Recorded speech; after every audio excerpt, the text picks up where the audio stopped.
Merci Tanguy. Dn est le nombre. Donc, si l'on considère qu'un saut vers la droite est un succès,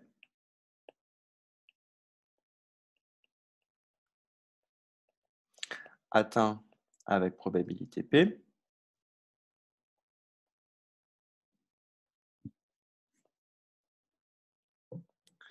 alors Dn compte le nombre de succès,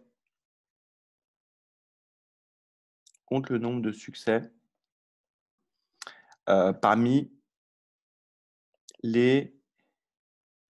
Alors, on va compter. Dn, c'est le nombre d'effets. Donc, lorsque le nombre de déplacements effectués vers la droite à l'instant n, donc à l'instant 0, elle a fait aucun déplacement. À l'instant 1, elle a fait un déplacement. Donc, on va dire que c'est le nombre de succès parmi les n premiers sauts.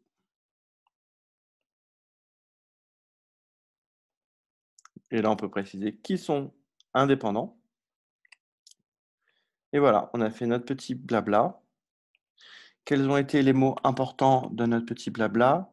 Je m'en suis bien sorti en plaçant le mot succès, ce qui permet de me référer à une terminologie usuelle sur les variables de Bernoulli. Et ensuite, donc voilà, j'ai placé les expressions succès et nombre de succès. J'ai aussi placé le mot indépendant. C'est bon, là je souligne ça dans ma copie. Le correcteur, il voit ça, hop, il met les points.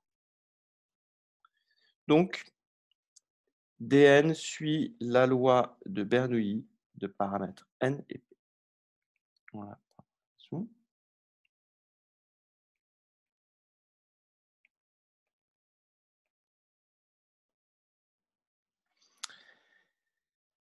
Exprimer xn en fonction de dn.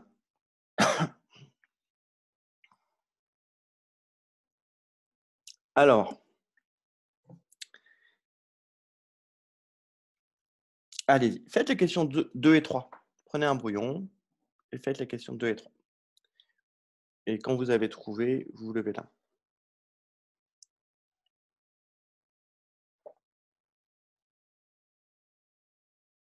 À la question 2, ça va prendre juste une seconde. La question 3, il faut peut-être réfléchir un petit peu.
Alors, Chloé, est-ce que tu as trouvé une expression pour dn, pour xn, pardon?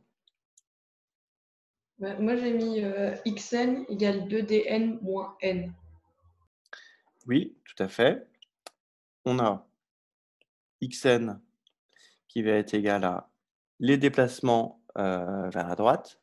Et si il y a eu n déplacements en tout, dont dn déplacements vers la droite, les déplacements vers la gauche, c'est n moins dn. Et à ce moment-là, on va reculer, on va vers la gauche, donc multiplié par moins 1.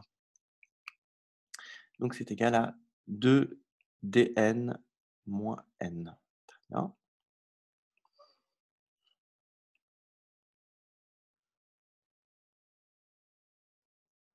Voilà. Alors maintenant, il s'agit de déterminer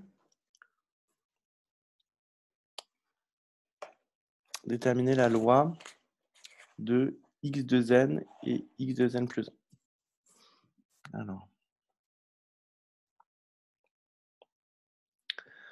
premier réflexe, quand on doit étudier une loi, étudier l'espace image. Donc déjà, on a image de xn. Donc xn, ça va être égal à moins n. Ok, c'est une puce qui se déplace. La puce peut se déplacer au maximum jusqu'à n, au minimum jusqu'à n. Et donc, on va fixer n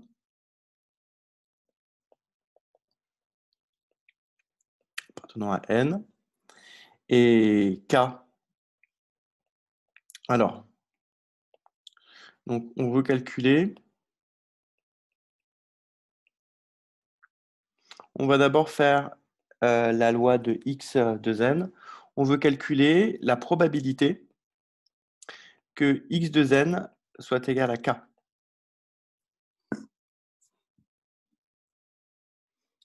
Si k est compris entre moins n et n.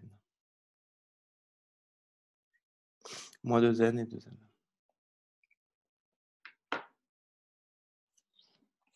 Alors, allez-y, réfléchissez un petit peu à ça.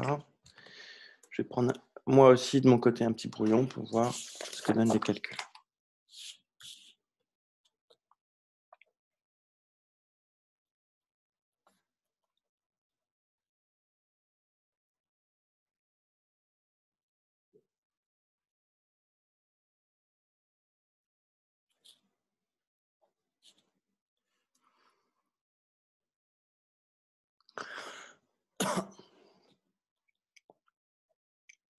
On retrouve un phénomène qu'on avait déjà vu dans un exercice assez intéressant qu'on avait corrigé sur le principe de réflexion.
Voilà l'expression.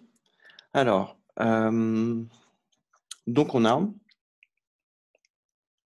la probabilité que x de n soit égal à k est égal à la probabilité que 2 fois d de n moins 2n soit égal à k. Et donc ça nous fait la probabilité que d de n soit égal à n plus k sur 2. Ok, donc si k, si k est impair, cette probabilité vaut 0.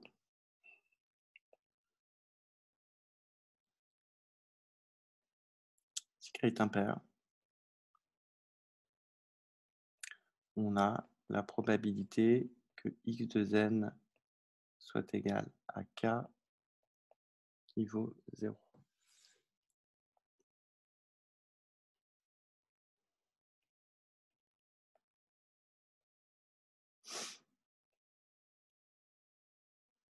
Ensuite, si k est pair,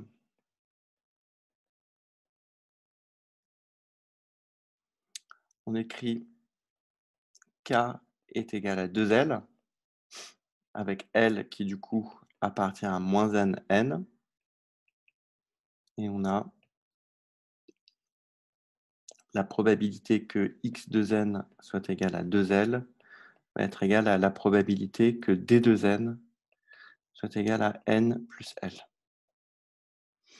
Et ça, la probabilité que d de n soit égal à n plus n, c'est égal à n plus L parmi 2n fois p puissance n plus L fois 1 moins p puissance 2n moins n plus L.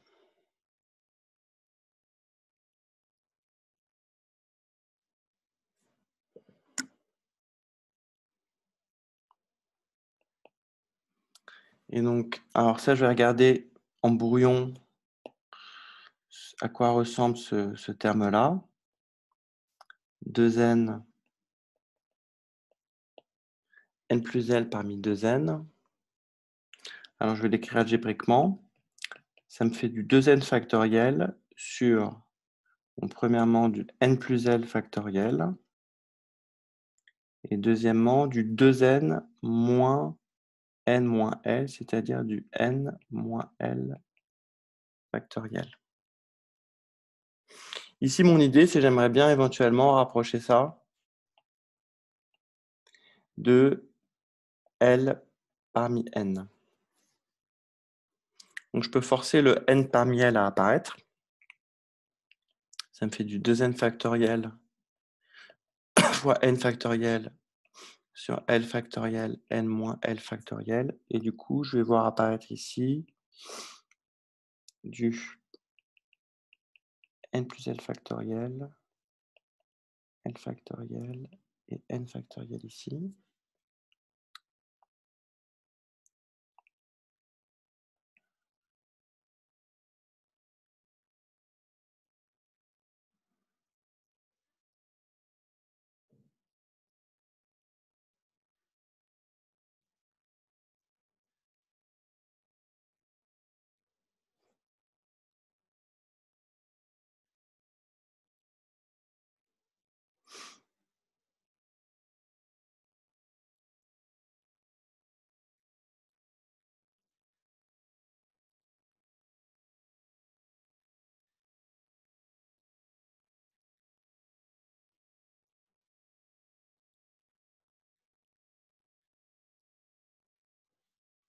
Ça n'a pas l'air de se transformer en quelque chose de particulièrement simple.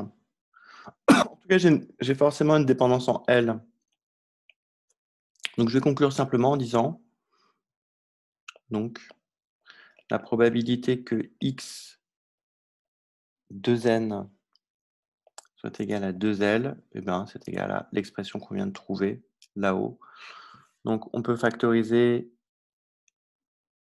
ici le p puissance n. Ensuite, il nous reste un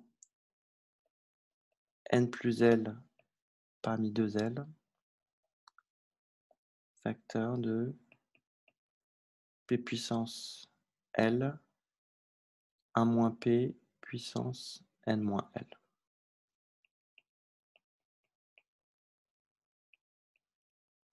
Ok, ça ressemble pas mal à une loi géométrique. Mais on a un facteur p puissance n, on a un facteur un peu différent. Voilà. Et alors, bah, pour x de n plus 1, ça va être la même chose. Okay, de même, on va avoir la probabilité que x de n plus 1 égale k, qui est égal à 0 quand k est impair.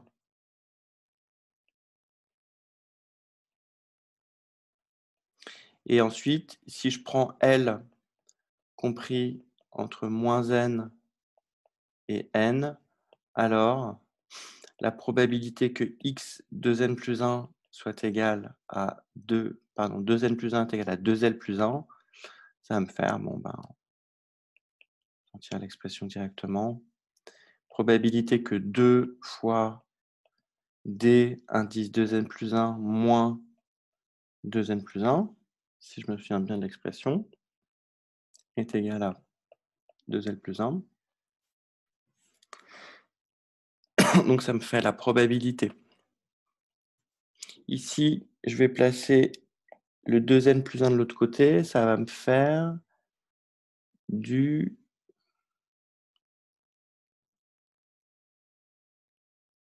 Est-ce que je n'avais pas fait une erreur de calcul là?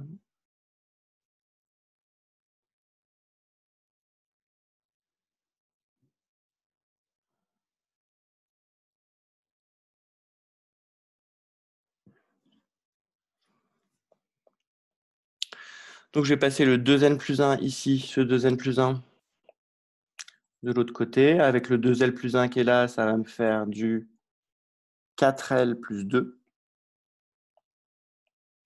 Et quand je divise 4l plus 2, ça me fait encore du 2l plus 1. Et donc j'obtiens du 2l plus 1 parmi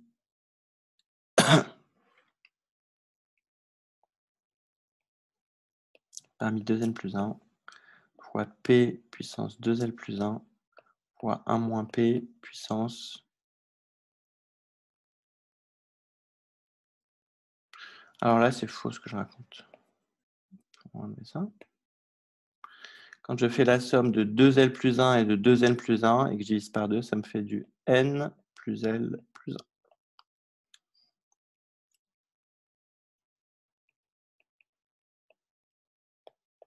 Voilà. Alors je peux encore une fois factoriser ici avec un plus 1 et j'obtiens un p puissance l et ensuite je vais obtenir un 1 moins p puissance 2n plus 1 moins n plus l plus 1, ça me fait du n moins l.